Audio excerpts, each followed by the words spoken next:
Wednesday nights and for special meals. Thank you, because all of these opportunities give us a chance to grow. And there are miracles happening in this church, I promise you. I see God working in this church every single day, and there are amazing miracles happening. Speaking of miracles, did you guys know that we worship a God of miracles? That's pretty obvious. We can look around anywhere, and we see God working in small ways, in big ways, ways that we can see obviously, and there are hidden ways that we can see God looking if we really pay attention. There are so many miracles. This church is a miracle in itself. The opportunities that we have here, the ministries, the prayer shawls that will go to touch different people in the communities, the quilts that are made, quilt after quilt that go around the world to impact people and show them God's love, the Bible studies we have here, the worships, the opportunities we have to come together as a community and love and support each other in the good times and the bad times. We don't have to have it together to be a part of this community, and I think that's a miracle that we can accept each other here and that God will accept us here. A couple weeks ago, Andrew Nelson from Nebraska Lutheran Outdoor Ministries came to talk to us about Karajoy Holland Camp. This summer will be my 8th and final summer as a camper there, and I can tell you that place is a miracle. I have called it for years almost my heaven on earth, because it is a place that you can go and you can learn about God. You can hear His love. You can be yourself. You can make friends that you will have years later. I met my best friend 8 years ago at that camp, and we still talk to each other. We're still close. And other friends as well. And it's just a miracle that God has created a place like that, where kids in different groups go on retreats and can experience God's pure love for us. And we can be part of that creation. And that's a miracle. And then the youth are going on a mission trip this summer to New Jersey. And on all the mission trips and trips I've been on, I can tell you that there are miracles that God works when we are on those trips. We get to work with new people. We hear their stories. How has God worked in them? And when we leave those trips at the end of the week, we leave changed too. God comes into our hearts during those weeks when we're away, and He works in us. And He shows us the miracles that we have and the power that we have to impact the world around us. And that's a miracle, when you can leave from a trip changed in that way. And then we can always look in the Bible to find miracles, such as Jesus healing the blind man, and Jesus healing the man that was paralyzed, and all sorts of miracles. The bread and the fish that fed thousands of people.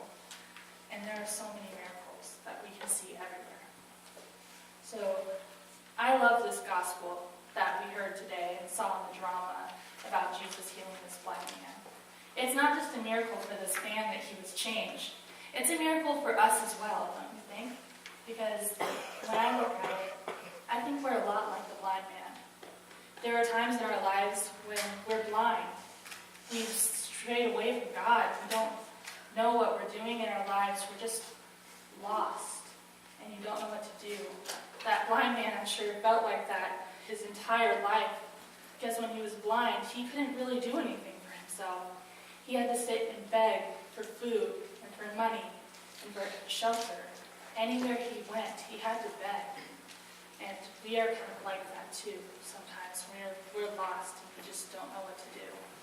But as soon as Jesus came and He healed that blind man, that man could see, and he believed in God. He had found God, and he was changed. And I think that is a miracle. I know this is very true in my own life. For a lot of my childhood and as a teenager, I've struggled with depression. And there are times where it's really hard. And I'm sure some of you have felt that way before too. And it's a struggle. And sometimes during those times, I was just so angry at God. I just don't know why God would allow me to feel this way and not fix it. I just wanted something to change and for things to stop. I just went, God, why are you doing this to me? I don't know what your plan is. Why would I feel this way?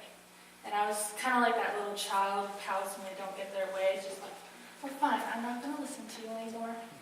Nope. But that didn't work out very well because here I am. God has been present in my life. And finally, after a while of being so angry and so sad, I just gave in. And I turned to the cross. I said, Jesus, I have no idea what you're doing.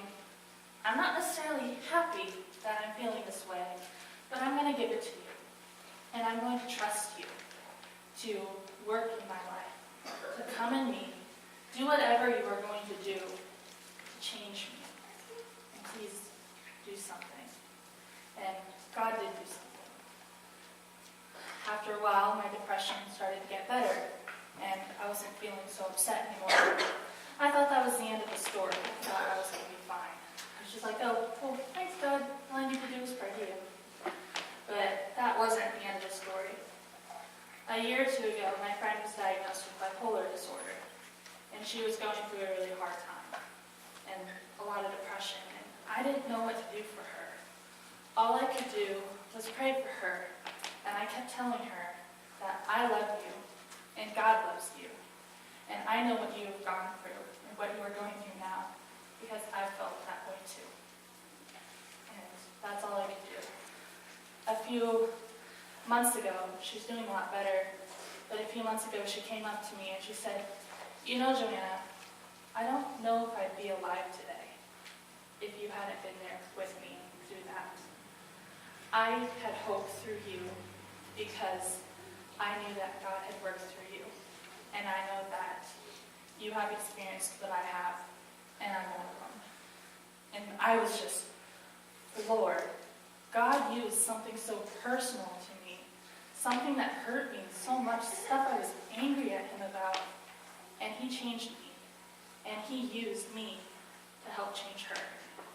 And again, I turned around to the cross. This time I wasn't angry, I promise. And I said, God, thank you. Thank you for the pain that I felt in my life. Thank you for the struggles that I have had. Thank you for the times that I've been angry, because those are times that you came into my life when I thought you couldn't, and you changed me. You gave me a miracle, and now I was a miracle to somebody else, and I gave her hope. And the fact that God used me to possibly save my friend's life is amazing. So God works miracles in big and small ways. And I don't know if you feel like you're really close to God, or maybe you felt kind of distant from him lately, but I invite you, Lent is the time to come back to God. And all you have to do is turn to that cross and say, God, I give it to you. I give you my pain. I give you my struggles.